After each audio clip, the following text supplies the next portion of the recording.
Ya, petani senengnya yaitu tadi, nek ora klomoh ora marem. Kalau biosaka berlawanan 180 derajat. Semakin ora marem, semakin bener. Salam organik. Sahabat tani dan pecinta tanaman, semoga hari ini tetap dalam keadaan sehat dan dilancarkan segala urusannya. Dalam usaha pertanian, kita sebagai petani seringkali terkendala dalam biaya operasional dan terkadang harga dari hasil panen kita tidak sesuai dengan harapan. Sehingga, tidak jarang kita mengalami kerugian, baik rugi biaya dan juga rugi tenaga. Lalu, bagaimana cara kita untuk menekan biaya operasional agar tidak terlalu besar? Salah satunya, yaitu dengan mengurangi penggunaan pupuk. Karena, saat ini biaya terbesar kita dalam merawat tanaman yaitu dalam pemupukan. Terus, bagaimana bisa tanaman kita tetap subur namun pemakaian pupuk kita kurangi? Bisa kok, yaitu, caranya kita gunakan elisitor untuk tanaman kita. Loh, apa itu elisitor? Elisitor adalah molekul signal yang memacu terbentuknya metabolit sekunder di dalam kultur sel.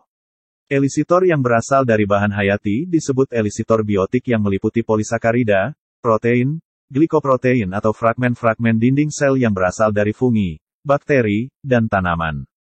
Lalu, apa kegunaan metabolit sekunder untuk tanaman? Pada tanaman, senyawa metabolit sekunder memiliki beberapa fungsi, diantaranya sebagai atraktan, menarik organisme lain, pertahanan terhadap patogen, perlindungan dan adaptasi terhadap stres lingkungan, pelindung terhadap sinar ultraviolet, sebagai zat pengatur tumbuh dan untuk bersaing dengan tanaman lain. Lalu, bagaimana caranya untuk mendapat elisitor tersebut? Cara mendapatkan elisitor yaitu, bisa beli produk pabrikan dan bisa membuat sendiri. Bila kawan-kawan berminat untuk membuat elisitor sendiri, kita bisa mencontoh yang diajarkan oleh Bapak Ansar dari Blitar, Jawa Timur, Indonesia. Racikan elisitor ini oleh penemunya yaitu Bapak Ansar, diberi nama biosaka. Bagaimana tahapan dalam membuat biosaka? Tahapan dalam membuat biosaka yang harus benar-benar diperhatikan yaitu 1. Pemilihan bahan 2. Cara peremasan bahan 3. Tanda biosaka berhasil atau gagal 4. Dosis dan cara aplikasi 5. Cara penyimpanan, kemudian juga harus tahu kegunaan dan manfaatnya. Bagian tersulit dalam proses pembuatan biosaka adalah saat memilih bahan. Untuk itu kami sarankan untuk yang tinggal di daerah Jawa supaya bisa belajar langsung kepada Bapak Ansar. Sebagai referensi dalam pembuatan biosaka yang benar, kawan-kawan bisa mengikuti panduan dalam video ini. Mohon benar-benar disimak sampai selesai, agar tidak gagal pemahaman dan gagal dalam pembuatan biosaka ini. Jadi itu pasti pupuk bukan, hormon bukan. Lalu apa sinyal? Tadi kalau ada di sini tentara ya, saya bilang tanya beliau itu, kalau lagi perang atau itu ditelepon sama istri, Mas, hati-hati ya. Oh, lebih semangat ya. Padahal nggak makan apa.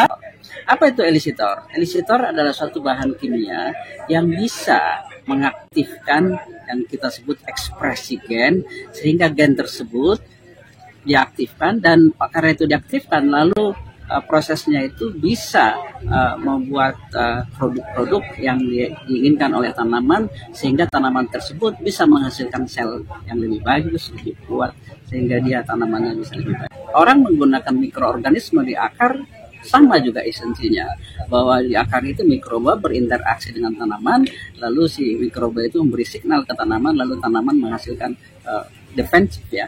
Sesuatu yang bisa menghadapi si mikroorganisme tersebut. Nah, tergantung mikroorganismenya, si tanaman tersebut bisa makin sehat atau bisa juga. Tapi yang harus kita sadari sekarang harga pupuk sudah mahal dan lahan kita, tanah kita pun sudah mulai tidak sehat ya karena terlalu banyak pupuk sehingga ini juga harus dicari solusi yang lain. Setelah saya melihat tanaman melon di Blitar yang sangat bagus dan bagaimana pemakaian pupuknya tinggal 10%, 5%, malah ada yang tidak ada, saya kira dari sana dalam arti untuk kepentingan petani sudah selesai. Tapi untuk kepentingan saintifik tentu saja masih akan banyak. Jadi ini sesuai petunjuk Bapak Menteri, saya di challenge, penyuluh seluruh petani di challenge harus berimprovisasi, harus kreatif, harus berinovasi. Hari esok harus lebih baik, harus ada perubahan.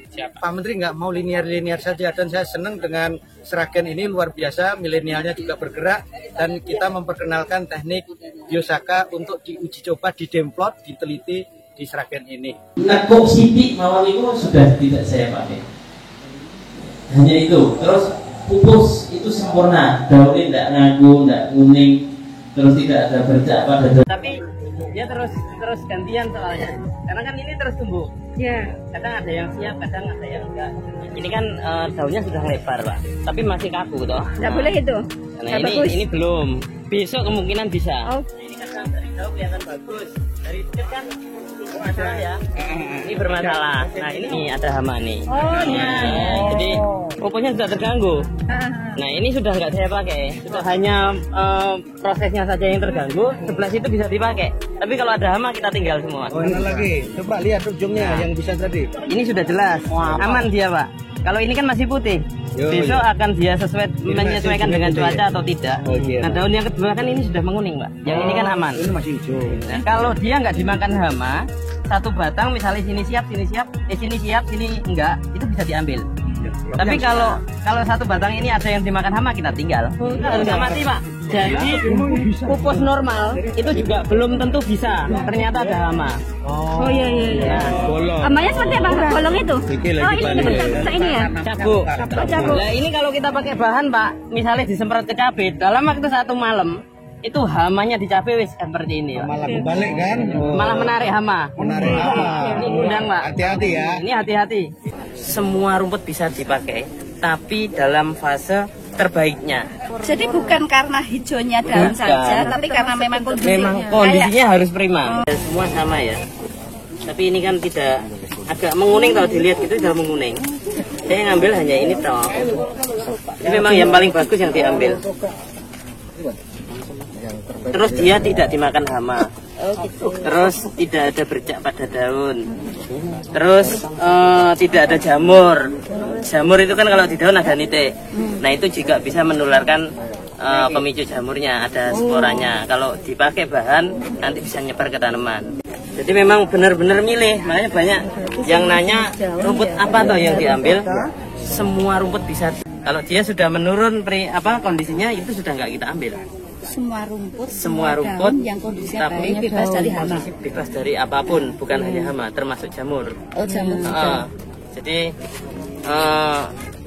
sampai ada ketika ada satu saja cabuk kutu kebul yang nempel itu sudah nggak kita ambil. Menguning menua sudah enggak, itu sudah kurang unsur toh. Sudah kurang. Ini kan juga bagus, tapi kalau kita lihat kan ini menguning sudah. Ini kekurangan bisa tapi jadi. Ini ada bintik-bintik habis ya. Tutul walang ini. Bisa pun ini bukan kena belalang misalnya, tapi ini rumputnya agak kalau nggak banyak sinar nih kelihatan ini agak menguning, transparan, nguning. Karena ahlinya jadi tahu kayak gini menguning ya kalau mulai mengecil ini. Jelaskan. Terus pupusnya sudah mulai ini ngecil, ada perubahan. Jadi ada indikasi dia itu sedikit tertekan dengan cuaca saat ini. Hari ini. Besok bisa jadi beda. Warna pupus, fase pupus, kelenturan daun, mekarnya pupus, itu semua dilihat. Jadi warnanya itu juga tidak menunjukkan dia kekurangan unsur. Terus dia menunjukkan bahwa dia mampu adaptasi dengan cuaca pada saat ini. Jadi seperti itu. Proses meremasnya itu nanti ada indikator-indikator yang memang harus dipahami sih sama petani. Tapi itu yang memang perlu sedikit pembelajaran. Yang saya kadang sulit untuk menjelaskan kalau hanya lewat video.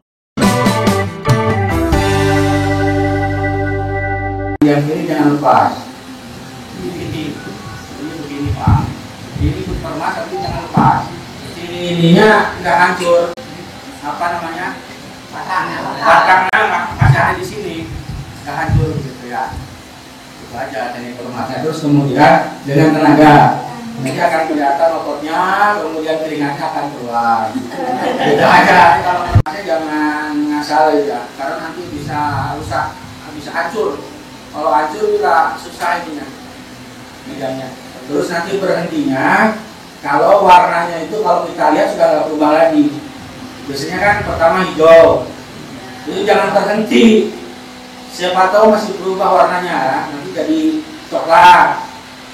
Mungkin ada yang jadi apa lagi warnanya, gitu kan, kuning. Gitu. Lalu kalau sudah nggak berubah berhenti. Seperti itu Pak. Terus jangan banyak tangan, yang Bapak tadi gagal itu kan banyak tangan itu. Ya, Jadi pada perlakuan berikutnya diperbaiki caranya. Boleh, itu nggak harus nunggu 15 hari lagi. Nggak perlu nunggu. Seandainya kita nyemprot sekarang, terus 2 hari lagi kok menguning, itu bisa jadi error Pak waktu kita aplikasi. Nah, itu 2 hari lagi boleh disemprot untuk penanganan. Itu dalam waktu 3 hari ke depan itu sudah boleh. Waktu yang efektif. Waktu yang efektif bebas Pak. Kalau petani Blitar ya nyari gampangnya, semakin banyak angin semakin seneng Pak. Oh gitu ya. Oh iya. Makanya Sore. nyemprot 1 hektar kok bisa 4 tangki. Itu karena mereka nyari angin. Setik yang dipakai untuk nyemprot itu di Blitar itu rata-rata 2,5 meter Pak yang pakai kita. Dibantu angin. Dibantu angin itu lebih seneng. Iya. Bebas. Efektifnya bebas. Kalau untuk hortikultura paling efektif sore. Sore ada angin. Sore Ya. Kalau nyemprot itu tangkinya harus dicuci dulu atau tidak? Mungkin yang bekas itu loh. Kalau untuk insek itu jenengan campur langsung nggak masalah Pak. Ya, maksudnya tangki itu yang bekas nyemprot insek, Iya. seandainya pinjam ke tetangga, tapi mau nyemprot pakai itu. Bebas, nggak apa-apa. Bahkan jangankan bekas insek, ini dicampur insek langsung pun nggak apa-apa. Campur pun nggak apa-apa. Yang penting jangan bekasnya herbisida Pak. Kalau Obat bekasnya sakit, herbisida, kalau bekasnya obat rumput, malah lebih kuat lagi Pak obat rumputnya. Obat suket buatan sakit. Itu yang terjadi di Blitar. Kalau bekasnya obat rumput disemprot pakai ini, tangkinya dipakai untuk ini, mati lagi Pak tanamannya. Jadi kalau bekas insek boleh dicampur, ini boleh dicampur bareng sama fungi. Kalau misalnya punya pupuk organik yang lain dicampur POC boleh.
With and without kan, yang pakai perlakuan dan tidak perlakuan dibandingkan.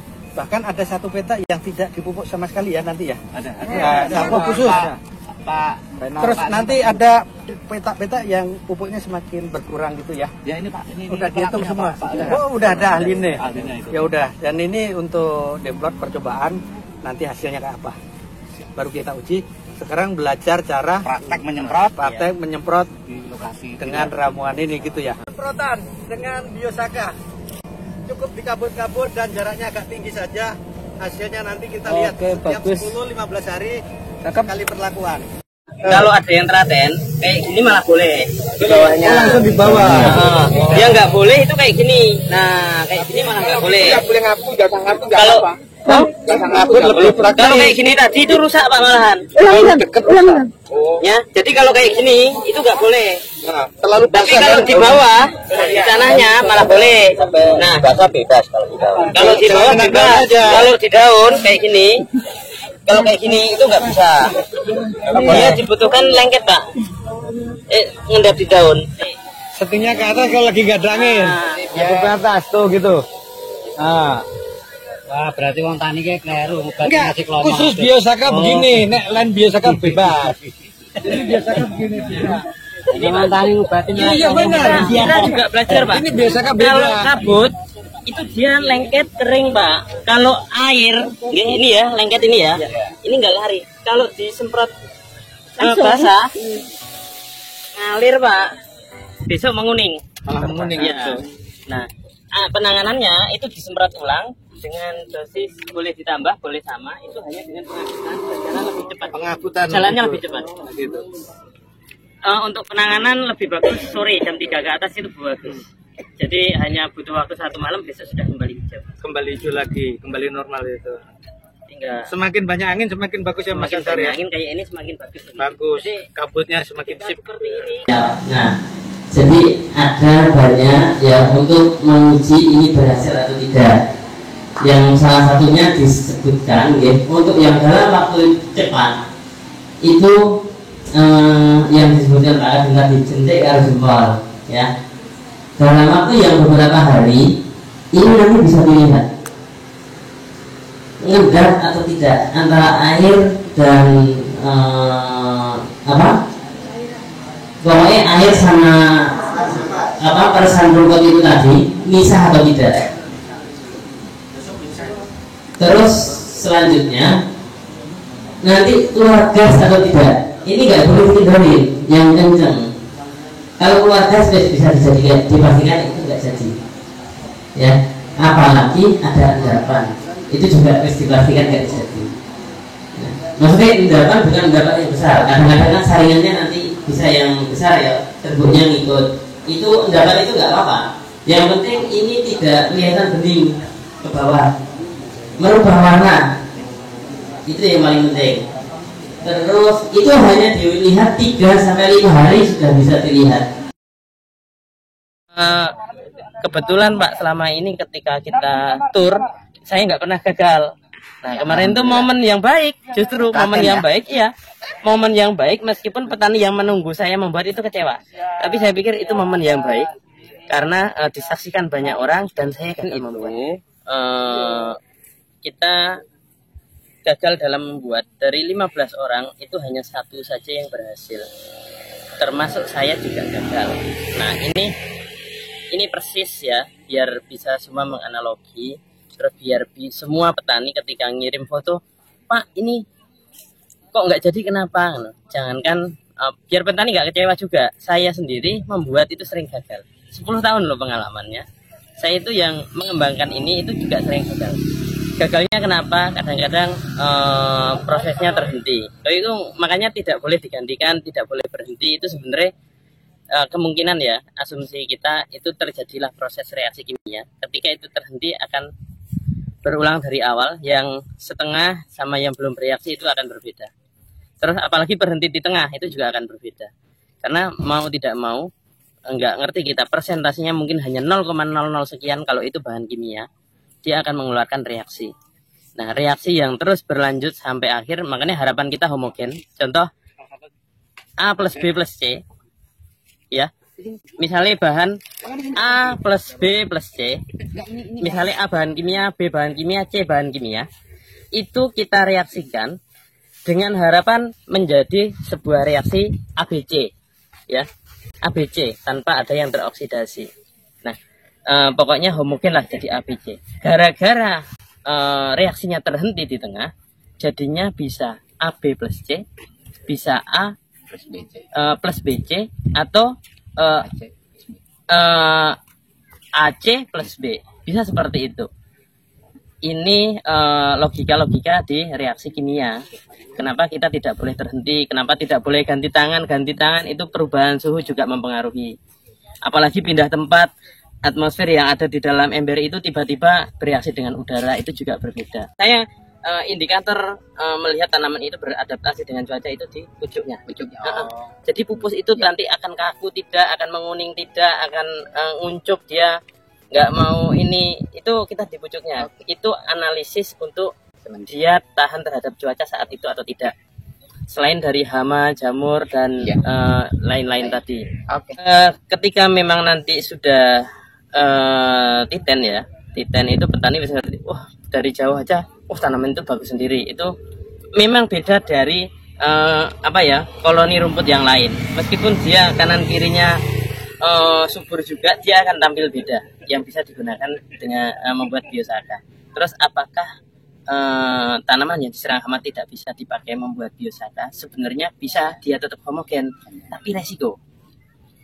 Karena tanaman yang diserang hama itu sudah memunculkan, sudah dalam fase dia menjadi daya tariknya hama. Bakal. Jadi itu ada bakalnya dia.